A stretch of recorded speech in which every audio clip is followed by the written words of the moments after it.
제가 이제 한 30년 목회를 하다 보니까 57년을 세상에 살면서 어떤 사람은 일생 교회를 다니고 헌금도 하고 집사고 장로고 권사고 목사까지 됐는데, 그런데 가만히 보면 인간 냄새만 펄펄 내요.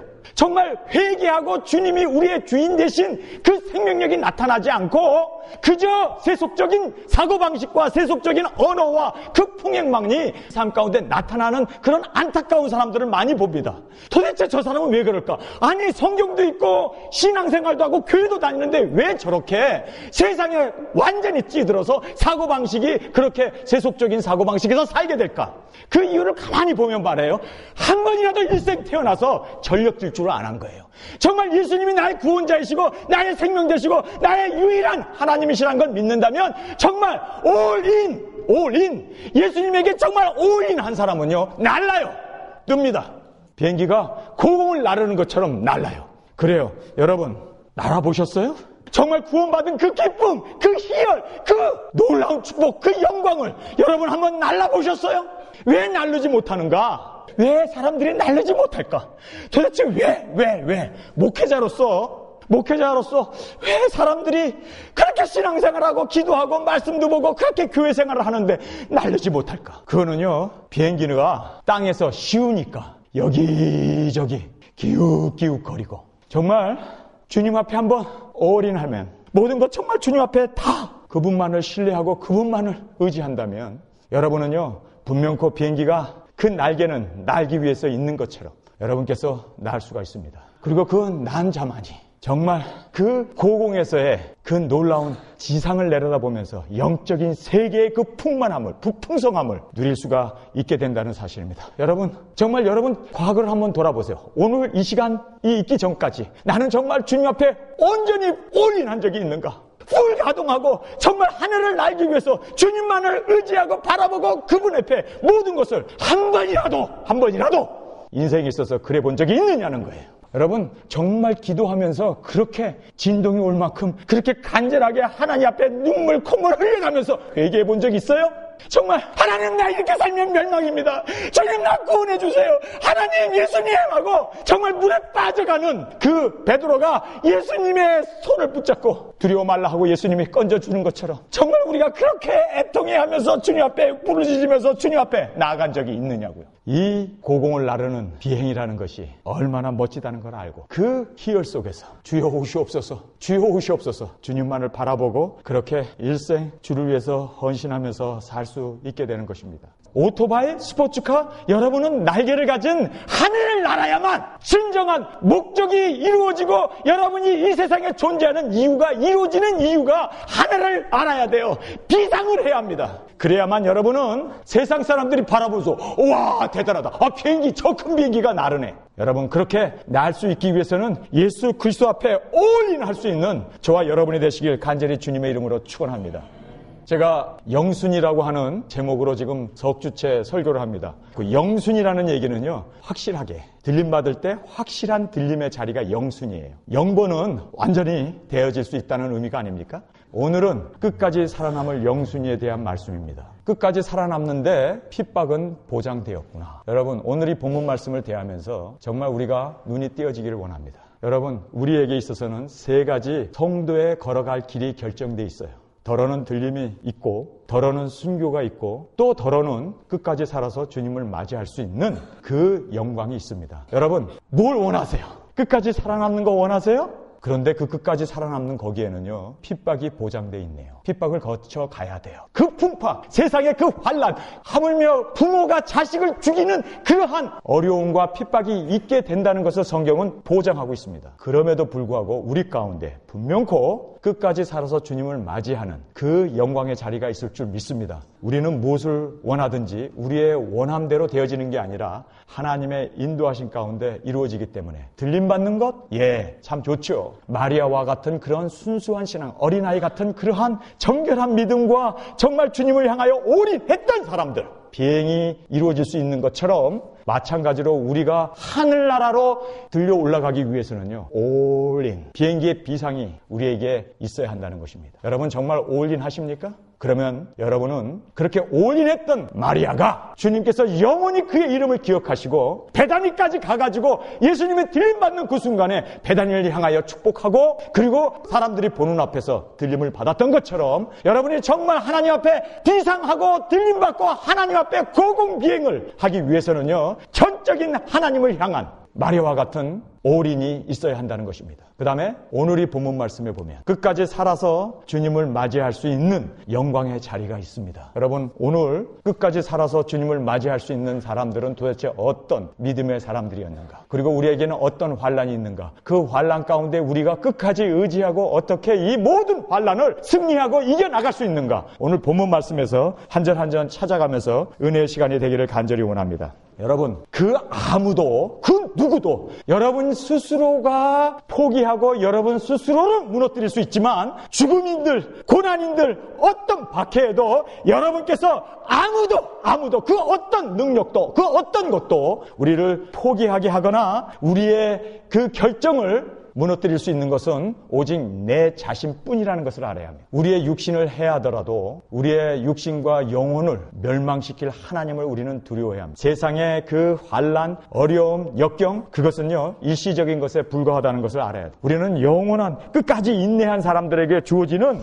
그 놀라운 축복을 성경은 우리에게 분명하게 말씀해주고 있고, 살아서 주님을 맞이했던 그 성도들이 되기 위해서는요 인내가 우리에겐 절대적으로 필요하다는 것을 성경은 우리에게 결론적으로 말씀해 주고 있습니다. 22절입니다. 또 너희가 내 이름을 인하여 모든 사람에게 미움을 받을 것이나 나중까지 견디는 자는 구원을 얻으리라. 나중까지. 여기서 말하면 이 나중이라는 말은요 죽은 후의 그 생명이 아닙니다. 살아서 끝까지 살아서 인내하고 살아서 주님만 바라보고 살아서 주님 앞에 올인하고 살아서 그 환난과 핍박과 그 어려움과 역경을 그래도 견디고 견뎌나갔던 사람들이 살아서 주님을 영광 가운데 맞이할 수 있는 씨앗 쪽이 되어져요. 죽음을 맛보지 않냐고 주님 앞에 영광을 받는, 여러분 그 놀라운 축복을 받기 위해서는요 끝까지 견디고 나중까지 이기고 끝까지 주님 앞에 헌신된 그런 사람을 살게 되어졌을 때 여기에서 구원을 얻으리라 하신 이 말씀은 육신을 포함한 영원한 육신을 가진 상태에서 주님을 맞이하는 그 구원을 말씀하고 있습니다. 그 다음 절을 보겠습니다. 이 동네에서 너희를 핍박하거든 저 동네로 피하라. 내가 진실로 너에게 이르노니 이스라엘의 모든 동네를 다 다니지 못하여 인자가 오리라. 이것은요 말세에 대한 말씀입니다. 이제 세상 종말에 이스라엘 사람들이 아직도 예수를 믿고 있지 않는 그들이 아직도 복음이 다 전파되기 전에 주님이 오신다는 그 말씀인 것입니다. 그래서 여러분 말세 성도인 우리는요 끝까지 주님이 오시는 그 순간까지 끝까지 그렇게 주님만을 고대하고 주님만 바라보고 주님에게 온전히 우리가 우리의 삶을 드려졌을 때 주님께서 우리의 육신뿐만 아니라 우리의 모든 것을 다 통하여 주님을 맞이하고 영접하고 주 앞에 세움을 받는 그 영광의 자리에 이르게 된다는 것을 우리에게 말씀해 주고 있습니다. 여러분 16절입니다. 보라 내가 너희를 보냄이 양을 이리 가운데 보냄과 같도다. 예수님께서 12 제자들에게 능력을 주시고 그리고 그들에게 복음을 전하라고 두씩 짝을 져서 이스라엘 방방곡곡에 보냈습니다. 그런데 이 보냄을 받은 이 사람들 이리 가운데 양을 보낸 것 같다. 주님이 그렇게 그들이 가는 곳에 이리들이 잡아먹으려고 얼마나 달려들겠어요. 얼마나 위협하겠어요. 이리들이 우글거리는데 늑대들이 우글거리는데 거기에 양 한 마리가 들어간다? 밥이죠, 밥. 이것은요 주님께서 이렇게 말씀하시는 것은 사실상 이 세상은 이제 짐승 정권이 들어서게 되고 이 세상은 이제 환란이 들어서서 많은 예수 믿는 사람들을 어떻게 하면 잡아 죽일까, 어떻게 하면 저들을 박살낼까, 거기에 온 힘을 가지고 마치 이리 떼들이 내 밥이 들어왔구나 할 정도로 그들이 그렇게 으르렁거리면서 달려들지 않겠어요? 그래서 예수님께서 이렇게 말씀합니다. 보라 내가 너희를 보냄이 양을 이리 가운데 보내는 것 같도다. 여기서 보면요 보낸다는 말이 2번 나와요. 보낸다. 안심하십시오. 우리가 양으로서 들어간다 할지라도, 우리가 먹잇감이 되어져서 그들의 사냥 먹잇감으로 그렇게 드려진다 할지라도 사명이 있는 한 하나님은 지켜주십니다. 믿습니까? 여러분, 사명 때문에 하나님은 우리를 지켜주세요. 왜냐하면 복음이 전파돼야 되고 복음이 역사돼야 되고 하나님의 말씀이 인도함을 받아야 돼요. 12 사도들이 두씩 이스라엘에 흩어져서 복음을 전했지만 그 사람들이 머리털 하나 상한 바 있습니까? 그들이 어디 위험을 당했고 그들이 어디 어려움을 당했습니까? 아니에요. 전대도 갖지 않았음에도 불구하고 그들이 다 먹는데도, 그리고 이 세상에서 복음을 전하는데도 지장을 가져오지 않았습니다. 왜 그렇습니까? 그 이유가 뭡니까? 여러분, 거기에는요 사명이 있기 때문입니다. 예수님의 12 제자들은요 다 사명이 있었어요. 가룟 유다까지도 사명이 있었어요. 예수님을 팔아먹어야 할 그 사명이죠. 여러분, 우리 모든 사람에게 사명이 있는 한 저는 담대합니다. 왜냐하면 저에게는 복음을 전해야 할 사명이 있어요. 이 사명이 있는 한 하나님은 복음이 전파돼야 되고 그리고 증거되어야 하기 때문에 하나님은 지켜주십니다. 여러분, 구원받은 우리가 왜 이 세상에 살아야 합니까? 왜 살아야 돼요? 구원받은 우리는 빨리 하늘나라 갈수록 이것이 축복인데, 그렇지 않습니까? 빨리 하늘나라 가서 그 영광, 그 영화를 누리는 것이, 우리 구원받은 하나님의 자녀는 빨리 집으로 돌아가는 것보다 더 큰 복은 없습니다. 그런데도 우리가 이 땅에 사는 이유는 우리에게 사명이 있기 때문입니다. 여러분에게 있는 그 사명이 뭡니까? 그래요, 기도해야 되고, 그래요, 여러분이 이 세상에 아직도 복음이 전해지지 않은 그 사람들에게, 아직도 짐승의 표가 뭔지 모르는 그 사람들에게, 아직도 예수님이 이제 곧 문 앞에 이른 줄 알라고 주님께서 말씀하고 있는데 모든 사람이 다 잠자고, 그리고 다들 그냥 세상 술에 취해가지고 세상 것 쫓아가는 그러한 교회들을 바라보면서 여러분이 깨워야 돼요. 그렇게 살면 안 된다고, 그렇게 살면 멸망이라고. 여러분이 예수님의 복음을 전하고, 아직 오시지 않은 예수님이지만 이제 곧 문 앞에 이르게 된 예수님을 누가 전하겠어요? 깨달은 여러분이 전해야지. 누가 전하겠어요? 잠자고 있는 사람이 전할까요? 술 먹고 있는 사람이 전할까요? 아니에요. 정신이 들어있고 깨어 근신하고 있는 여러분이 주님이 오실 날이 가까이 왔다고 전해야 할 그 사명이 여러분에게 있기 때문에 하나님은 여러분을 지켜주세요. 보호해 주십니다. 그 사명 때문이라도. 믿습니까? 오늘 이 본문 말씀에 양이 이리 가운데 던져져요. 그런데 사명이 있기 때문에 머리털 하나 상한 바 되지 아니하고 하나님께서 사명 때문에 우리를 지켜주시고 보호해 주실 줄 믿습니다. 여러분, 깨어있는 여러분이 기도하고, 아직도 우리 주의 예수 믿지 않는 사람들을 위해서 기도하고 복음을 전하기 위해서, 그리고 짐승의 표 받으면 안 된다는 것을 여러분이 전하는 그것이 위험에 노출되는 게 아니라 위험에서 여러분의 신앙을 지켜주는 거예요. 여러분이 그렇게 하는 삶이 복음을 전하고 빛과 소금의 직분을 감당하는 그 일이 여러분을 살려줘요. 여러분이 비행할 수 있는, 참공을 향하여 나를 수 있는 그 모티브가 되고, 여러분이 세속적이고 세상의 멸망과 함께 분리된 삶을 살 수 있는 이 사명이 우리를 지켜준다는 사실입니다. 제가 세상에 타협하지 않는, 이제 주님이 오실 날이 다 됐구나. 이제 곧 이스라엘이 제3성전이 회복되고 주님이 이제 오실 날이 다 됐구나. 아니, 짐승의 표가 이제 코앞에 닥쳤는데 오실 주님을 바라보고 주여 오시옵소서. 그래서 제가 느낀 게 뭔지 아세요? 이야, 내가 깨어있는 설교, 짐승의 표를 설교한 이것이 오히려 나를 보호해주고 정결하게 살 수 있게 해주시고, 주님 감사합니다. 여러분, 마찬가지입니다. 깨어있는 사람으로서 사람들에게 선교하고 전도하고 그 사명 감당하지 않으면 여러분도 함께 졸고 잘 수밖에 없어요. 그래서 깨어있는 여러분, 졸지 않기 위해서라도 계속해서 주님께서 내게 맡겨주신 그 사명, 주님 오시는 그날까지 감당하는 그 길만이 우리가 유일하게 고공비행을 계속적으로 할 수 있는 유일한 길입니다. 계속 날아야 돼요. 한번 비행기가 날게 되면 날른 비행기가요, 정지하는 순간 곤두박질 추락하고 마는 것입니다. 우리는 계속해서 날아야 돼요. 주님이 오시는 그날까지. 우리에게는요, 이제는 이 운명밖에 주어진 것이 없다는 것을 믿으시면 아멘 하시기 바랍니다. 이제 전해야 돼요. 이제 주님 오실 날이 다가왔다고 주님 앞에 그렇게 혼심 전력 다하면서 사명을 전하고 사명 따라 살려고 할 때 주님이 여러분의 생명을 사명 때문에라도 지켜주시고 보호해주시고 그 일을 위해서 하나님께서 우리 가운데 크고 엄중한 일을 행하시고 지켜주시고 보호해주실 줄 믿습니다. 보세요. 여기 보니까 내가 너희를 보내면 양을 이리 가운데 보낸 것 같도다. 그래요. 위험천만한 일에 우리가 들어가 있지만 그러나 그 보냄을 받았다는 것, 그 사명 때문에 하나님은 우리를 지켜주십니다. 그러므로 너희는 뱀같이 지혜롭고, 여러분, 뱀이 얼마나 지혜로운지 아세요? 얼마나 지혜로우면요, 아담과 하와, 그 죄도 짓지 않은 아담과 하와를 유혹해서 멸망의 길로 인도할 만큼 하나님이 지으신 피조물 중에 가장 간교했던 것이 뱀이었습니다. 여러분, 우리는요, 이 뱀을 통해서 배워야 한다고 주님이 말씀하세요. 뭐를 배워야 합니까? 지혜입니다. 뱀은 다리도 없어요. 그렇죠? 모든 동물들은 다리도 있고 청각도 그리고 시야도 좋고, 그런데 뱀은 사실상 눈도 별로 그렇게 시야가 좋지 않아요. 뱀은요, 사막에서도 생존해요. 어느 곳에 가든 살림이 우거진 데에 가서도 생존을 해요. 물이 없는 곳에서도 생존을 해요. 돌짝밭에서도 생존을 해요. 아니, 이 뱀은 말이에요, 가장 낙후한 환경과 그런 곳에서도 뱀은 잘 적응하면서 삽니다. 그 이유가 뭔지 아세요? 뱀은요, 적응력이 뛰어납니다.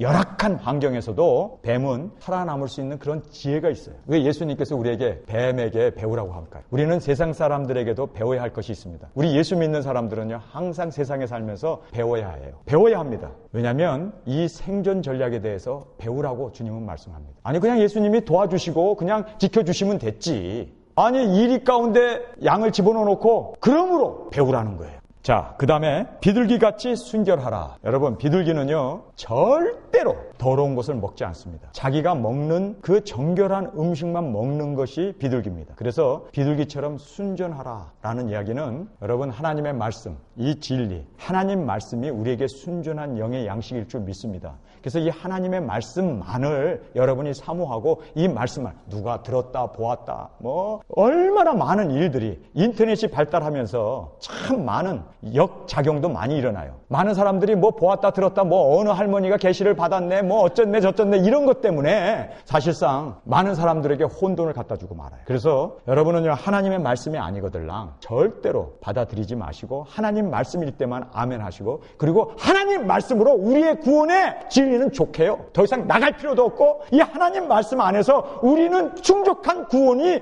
확보되고, 이 말씀을 믿고 이 말씀대로 살면 그것이 바로 우리의 확증된 구원의 보장이 될 줄 믿습니다. 그 보았다 들었다 하는 그러한 이상을 보았네, 환상을 들었네, 음성을 들었네, 나팔 소리를 들었네, 그런데 여러분 끌려가지 마시기를 주님의 이름으로 간절히 축원합니다. 말씀이 우리에게 있어서는 최종적인 우리의 진리이고, 이 말씀만을 사모하고 이 비둘기같이 순결하라고 하는 이 말씀대로 순결하게 사시기를 주님의 이름으로 축원합니다. 여러분, 세상에 권력 가진 사람들 엄청 많죠. 근데 그 권력 가진 사람들이 왜 망합니까? 권력이 없어서 망한 게 아니라, 돈 가진 사람들이 왜 망합니까? 돈이 없어서 망하는 게 아니라, 세상의 권력가들이나 세상에서 잘 되는 사람들이 왜 망합니까? 그들이 없어서 망하는 게 아니라 순결하지 못하기 때문에 망해요. 목사도 마찬가지입니다. 목사도 이 순결하게 살아야 되는데, 이 순결한 것이 그에게 있어서는 보장입니다. 목회를 오래 할 수 있는 보장이에요. 목사가 세상 것 바라보고 세상 것 쫓아가고 세상의 재미에 빠져 있으면, 여러분, 그 순결을 잃는 순간 하나님은 사울왕을 버린 것처럼 우리를 버려버릴 수밖에 없다는 것입니다. 그래서 비둘기처럼 순결한 것, 그리고 뱀의 지혜까지도 배울 수 있는 그러한 우리의 삶이 되어야 할 것을 성경은 분명하게 말씀해주고 있는 것입니다. 그 다음에 17절을 보겠습니다. 여기에 사람을 삼가라. 아니, 사람을 삼가하라? 아니, 복음을 전하러 사람에게 보내지고 사람을 만나야 되고 그러는데 사람을 삼가하라? 도대체 개를 삼가하라는 말은 있는데 사람을 삼가하라고 예수님이 직접 말씀하셨습니다. 여러분, 여기에서 바로 그 사람을 삼가하라고 했던 그 삼가해야 할 대상이 목사고 선지자고 교회 지도자들이었어요. 저 얘기입니까? 성경을 보세요. 삼가하라고 얘기하면서 말씀이 뭡니까? 사람들을 삼가하라. 저희가 너희를 공회에 넘겨주겠고 너희 회당에 채찍질하리라. 공회, 장로들의 모임이거든요. 산헤드런, 그 공회원들이 모이는, 거기는 하나님을 섬기고 서기관들과 제사장들과 그런 아주 뛰어난 사람들이 모이는, 그러니까 여러분, 우리가 삼가해야 되는데요, 목사는요 특별히 삼가해야 할 것이요, 총회니 노회니 이런 목회자들의 모임을 삼가해야 해요. 여러분, 참 선지자들을 박해했던, 모든 예수님까지 박해했던 사람들이 서기관들, 제사장들, 그리고 바리새인들이었어요. 아시겠어요? 그래서 예수님께서 삼가하라고 얘기했는데 종교인들이에요. 여러분, 제가 순수함을 잃어버리거나, 그렇죠? 뱀처럼 세상적인 것에 영악해버리면, 여러분, 그리고 하나님 말씀을 떠나게 되면 제가 이단이 될 수 있어요. 거짓 선지자가 될 수 있습니다. 여러분, 이것이 무서운 겁니다. 그 사람이 거짓 선지자로 태어나서 거짓 선지자로 사는 게 아니에요. 처음에는요, 다 하나님 말씀 전하고, 처음에는 다 진실한 종으로서 교회를 위해서 자기의 땅과 모든 정력을 다 쏟아서 교회를 부흥시켰어요. 그래 놓고 나서는요, 이제는 그 부흥한 교회에 자기가 이득을 취하고 주님의 자리에 자기가 앉아서, 그리고 주님의 영광을 차지하는 것이 바로 목사들 아닙니까? 그래서 여러분, 정말 여기에 성경 말씀대로 조심하라고 그러는데 누구를 조심해야 합니까? 종교 지도자들을 조심해야 돼요. 제가 이거를 알고 나서 저는 절대로 총회나 목사 모임에 안 가요. 그런데 가봐야 정치밖에 수밖에 더해요. 여러분, 제가 목사이지만 여러분 제가 잘못됐을 때는 조심해야 돼요. 하나님 말씀에서 벗어났을 때는 여러분 조심해야 돼요. 그 누구든 간에. 목사라고 해서 옛날에는 잘했으니까, 옛날에는 능력이 있었으니까, 옛날에는 순수하게 하나님 사랑했으니까 그게 중요한 게 아니라 지금 결과가 중요해요. 하나님의 말씀을 떠나게 되면 여러분도 저를 조심해야 합니다. 저도 인간이기 때문에 언제라도 변할 수 있는 인간의 속성을 가지고 있습니다. 그래서 끝까지 비둘기처럼 순수할 수 있기 위해서 여러분 계속해서 기도해 주시기 바랍니다. 비둘기같이 순전하라. 사람을 조심하라. 너희를 공회에 넘겨주겠고 너희 회당에서 채찍질하라. 여러분, 회당이 어디입니까? 회당은요, 교회예요. 교회당. 예배당이에요. 아니, 회당에서 하나님께 예배하고 하나님을 찬양하고 하나님께 기도해야 하는 그곳에서 왜 박해를 하냐고요. 그런데 아니나 다를까, 정말 하나님의 말씀대로 살려고 하는 사람들을 이단이라고 정죄하는 곳이 어디입니까? 바로 회당이에요. 이 목사들 모임이에요. 정말 우리가 주님의 말씀에 있는 그대로 촉각을 태우고 이 말씀을 받아야 할 줄 믿습니다. 그래서요, 박해가 제일 먼저 일어나는 것은요, 기독교가 기독교를 박해합니다. 하나님의 진리편에 서 있으면 항상 2단이네 3단이네 들고 나오는 것이, 아니 불교에서는요 2단이 뭔지도 몰라요. 기독교 안에서 2단이네 3단이네 들고 나와요. 말씀대로 살려고 하면. 그 다음에 두 번째로 정치적으로 우리가 핍박을 받습니다. 그래서 여기에 보니까 종교 집단의 박해가 있고 그 다음에 정치 집단의 박해가 우리에게 일어나는 것을 성경은 말해주고 있습니다. 18절에 또 너희가 나를 인하여 총독과 임금들 앞에 끌려가리니 이는 너희와 이방인들에게 증거가 되게 하려 하심이라. 여기 보면 나를 인하여, 예수님을 인해서, 예수님을 믿고 예수님만을 따르고 예수님에게 올인하고 예수님만이 구원자가 되신다고 얘기하는데 그것 때문에 정치 집단으로부터 핍박이 있는 거예요. 왜 그렇습니까? 모든 종교가 다 구원이 있다는 거예요. 종교 통합주의로 나가게 되고, 그리고 모든 종교가 평등해야 되는데 예수님만이 구원자가 되신다, 예수님만이 오직 우리에게는 유일한 구원의 길이라고 얘기하니까 나로 인해서, 예수님으로 인해서, 저는요 이 세상 사람들은 두 가지 핍박이 있어요. 하나는 자기가 잘못해서 핍박을 받는 게 있고, 하나는 예수님 때문에 핍박을 받는 게 있어요. 정말 우리는 우리의 부정과 우리의 죄악과 우리의 인간의 그 타락한 모습 때문에 핍박을 받는 게 아니라 예수님 때문에 진리 가운데 세워졌기 때문에 핍박을 받는 그 핍박은 오히려 우리에게 축복이 될 줄 믿습니다. 그래서 주님께서는 나를 인하여 총독들과 임금들 앞에 끌려가려니와 이는 저희와 이방인들에게 증거가 되리라. 증거가 된다는 거예요. 정치적으로 우리를 핍박하고, 정치적으로 우리를 억압하고, 정치적으로 뭐 수용소에다 집어넣고 핍박을 하고 어렵게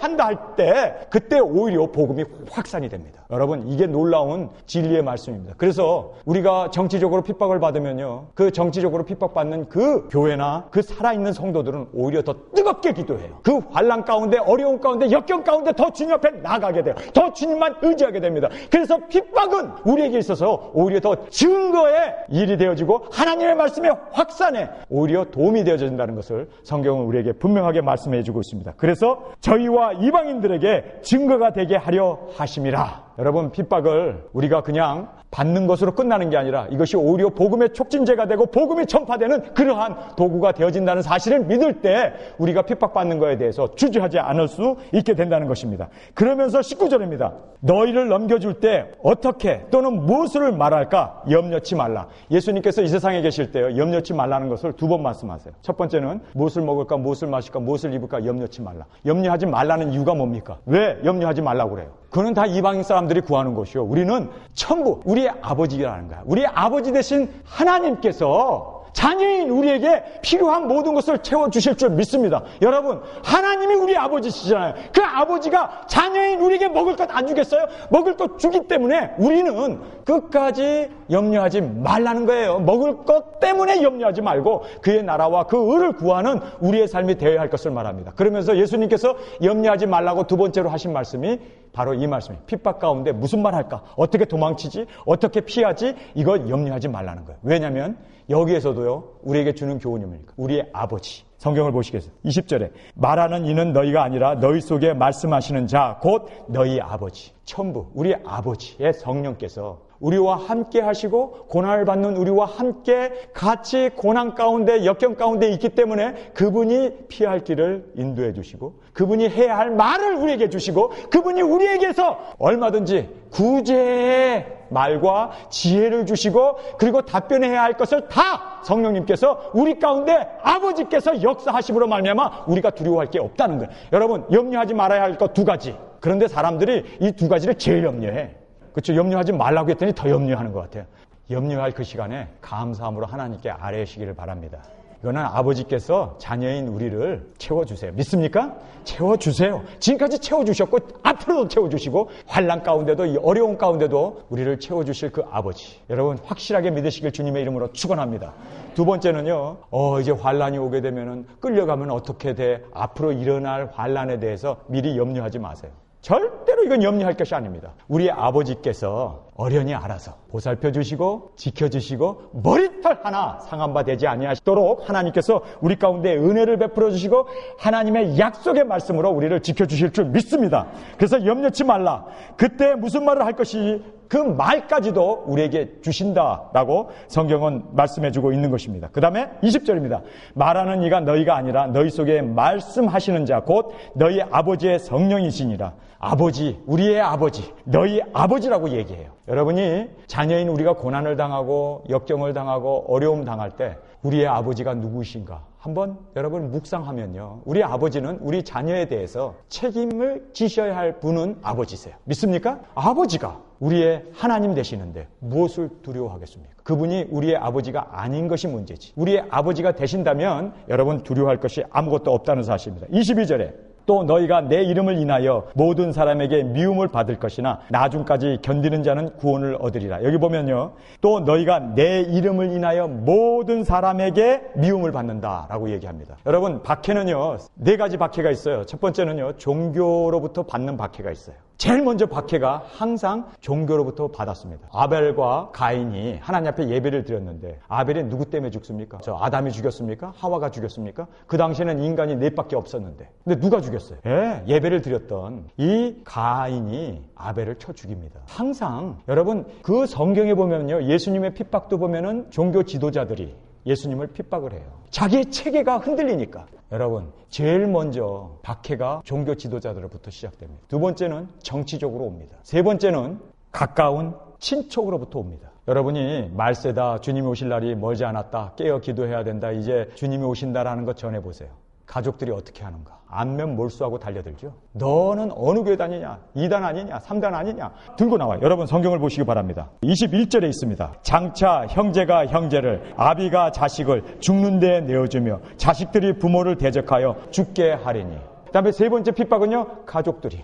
아니 아버지가 자식을 죽는 데 내어줘? 아니 생각해 보세요. 형제 자매가 아니 태어나서 함께 자랐던 사람이 예수님을 믿는다는 것 때문에 핍박을 하고 죽이는 자리에 내어준다는 거예요. 아니 이게요 사실 가만히 보면요 이것이 영적인 싸움이에요.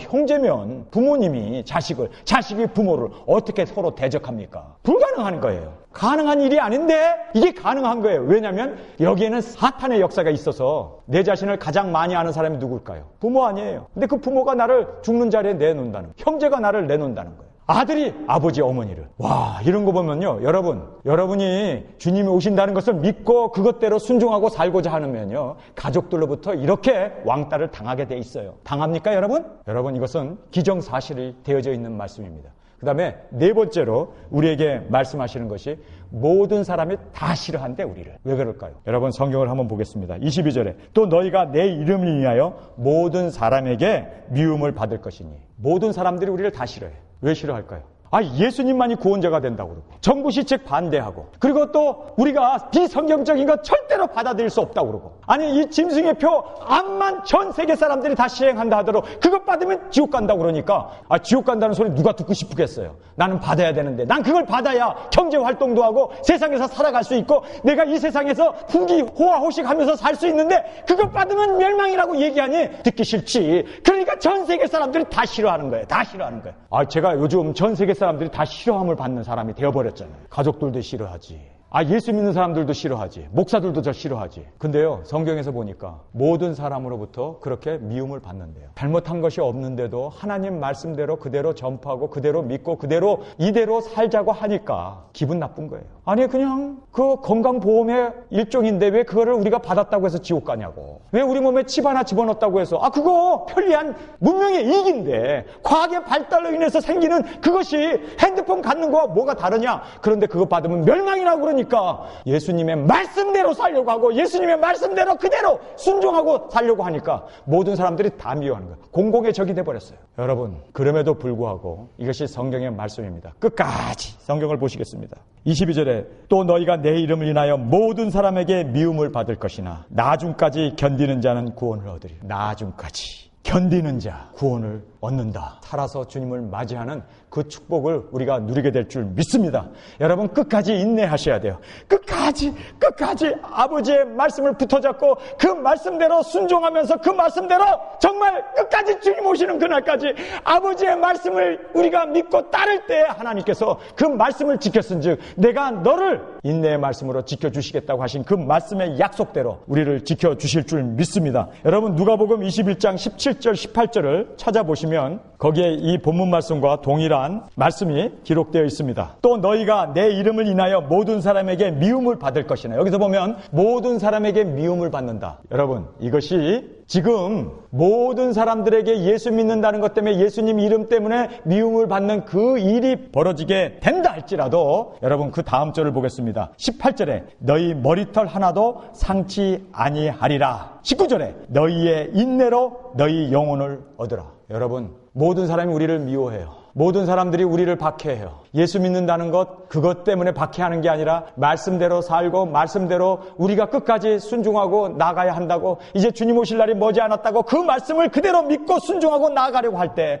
사람들이 우리를 미워해요. 왜 말세 하냐? 왜 짐승의 표 받으면 멸망이라고 얘기하냐? 그까지 집 하나 우리 몸에 넣었다고 해서 왜 우리 구원이 없어지냐? 그리고 벌떼처럼 우리를 미워하고 우리를 핍박하고 우리에게 달려들어요. 지금 벌써 그런 일이 벌어지고 있잖아요. 머지않았습니다. 머지않았어요. 벌써 한국에서요, 몇 명 딱딱딱딱 집어가지고 2단이네 3단이네 벌써 그렇게 교단에서 정죄가 들어왔어요. 예수님도 2단 소리 들었고 바울도 2단 소리 들었고 사도들도 다 그랬다면 정말 말씀대로 사느려고 할 때 핍박은 있기 마련입니다. 여러분, 그런 것에 현혹되지 마시고 끝까지 주님이 오시는 그날까지, 정말 오실 주님이 이제 머지않아 오시는구나, 그 말씀대로 그대로 붙어잡고 말씀대로 그대로 순종하고 사는 저와 여러분이 되시길 간절히 주님의 이름으로 축원합니다.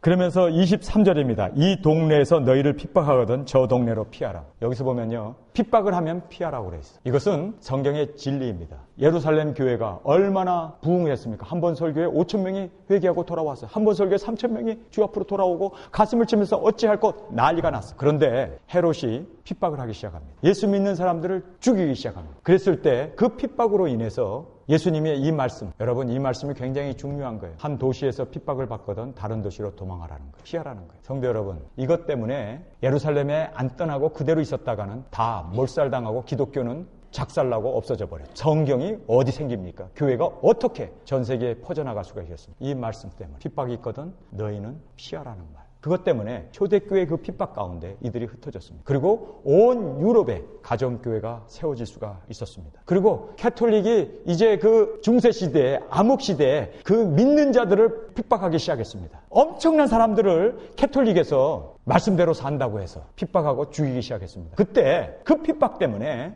청교도들이 미국으로 이주하게 되어졌습니다. 메이플라워로 배를 타고 그 종교의 자유를 찾아서 미국으로 이주해서 미국이 기독교 국가가 되었어요. 이제는 미국이 예수 믿는 사람들이 이제 박해하는 나라가 되었었어요. 여러분, 저희 부모 신앙인들은요, 북한에서 공산주의, 신은 없다, 종교는 아편이다라고 얘기하면서 예수 믿는 사람들을 박해하기 시작했습니다. 그럴 때 그 박해 가운데 있던 우리의 신앙의 선조들이 신앙의 자유를 찾아서 월남을 했습니다. 그런데도 끝까지 나는 여기 있을 거다. 공산당이라고 해도 우리를 지켜줄 거다. 공산당도 뭐 종교는 자유가 있다고 하지 않냐. 그리고 그 자리에 남아있었던 사람들은요, 아오지 탄광으로 끌려가고 순교해야 되고 그들은 배교의 길을 걸어야 했습니다. 그런데 그 핍박 가운데 그래도 신앙의 자유를 찾아서 이 말씀, 너희를 핍박하면은 떠나라고 하는 그 말씀대로 떠났던 그 성도들이 남한에 와서 이렇게 복음의 전도를 할 수 있는 이것이 우리 조상들이 이 말씀을 믿고 핍박이 있거든 떠나라는 이 말씀. 중국이 공산화되어졌을 때 여러분, 중국에 그대로 있었던 사람은 박해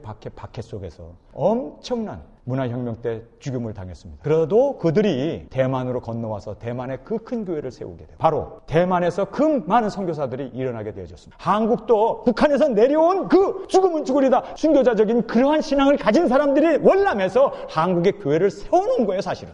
여러분, 이것이 주님의 가르치심입니다. 이거는 성경적인 것입니다. 핍박이 있거든 너희는 떠나라는. 자, 성경을 읽겠습니다. 이 동네에서 너희를 핍박하거든 저 동네로 피하라. 내가, 여기 보면요, 진실로라는 말씀하세요. 여러분, 진실로라는 말, 이 말이 나오면 우리는 긴장을 해야 돼요. 진실로 너희에게 이르노니 이스라엘의 모든 동네를 다 다니지 못하여 인자가 오리라. 그런데 사실 이 말씀 그대로 제자들이 성령을 받고 오순절날 하나님의 말씀을 받고 마음이 뜨거워져서 복음을 전 이스라엘 방방곡곡에 전파하고 동네마다 복음을 전하기 전에 이스라엘이 망해버렸어요. 그런데 이스라엘이 망해버렸으니까 이 말씀이 그러면 어떻게 된 거예요 이게?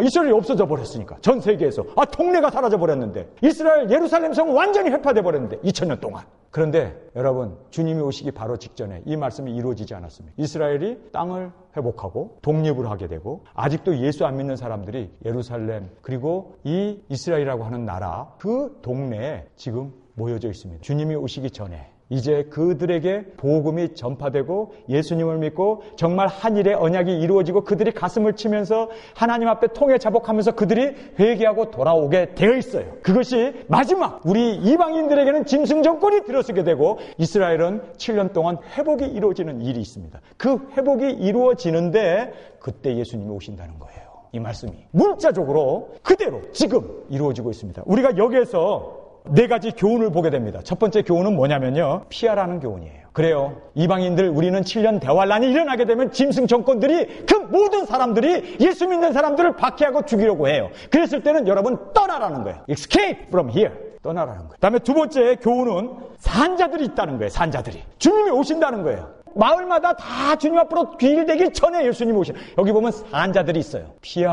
피하는 이유가 뭡니까? 거기 있으면 죽으니까, 순교해야 되니까, 거기 있으면은 그들의 핍박 가운데 무너져 버리니까. 그래서 피하라고 얘기하면서 산자를 우리에게 말씀해주고 있습니다. 산자가 있다는 거예요. 그러면서 여기서 보니까요, 산 사람들이 해야 할 일은요, 복음 전파예요. 동네 마을마다 돌아다니면서 복음을 전파해야 돼요. 바로 예수님이 오시는 그 협경을 준비하고 예수를 믿지 않는 이 유대인들에게, 이스라엘 사람들에게 복음을 전파하는 그 마지막 사명을 우리가 해야 된다는 거예요. 이거 성경의 가르침입니다. 사명이 있을 때 하나님 우리를 지켜주세요. 예수님이 오신대요. 그분을 사모하고 그분을 앙망하고 그리고 그분만을 고대하면서 살라고 성경은 말씀하고 있습니다. 자, 이제 우리에게 주어지는 하나님의 말씀입니다. 우리에게 3가지 길이 있어요. 들림받는 성도가 있을 거예요. 다음에 순교해야 할 성도가 있습니다. 다음에 마지막 3번째는 이렇게 피하고 숨고 그리고 끝까지 주님을 맞이할 수 있는 그 성도를 성경은 우리에게 분명하게 말씀해주고 있습니다. 그런데요, 이렇게 끝까지 살아서 주님을 맞이하는 그 성도들도 쉬운 길은 아니에요. 모든 사람에게 미움을 받게 돼 있어요. 오죽하면 집과 전토를 벌이고 도망을 해야 합니까? 쉬운 일 아니에요. 여러분, 이게 쉬운 일이라고 생각하세요?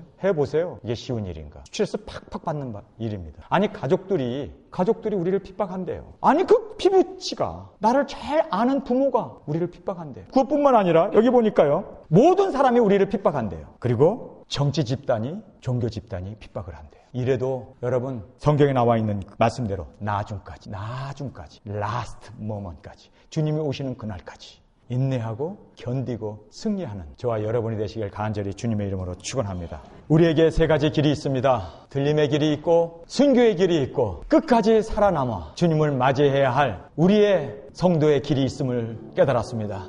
우리는 알 수 없습니다. 어떤 것이 우리에게 주어진 길인지 우리는 알 수 없습니다.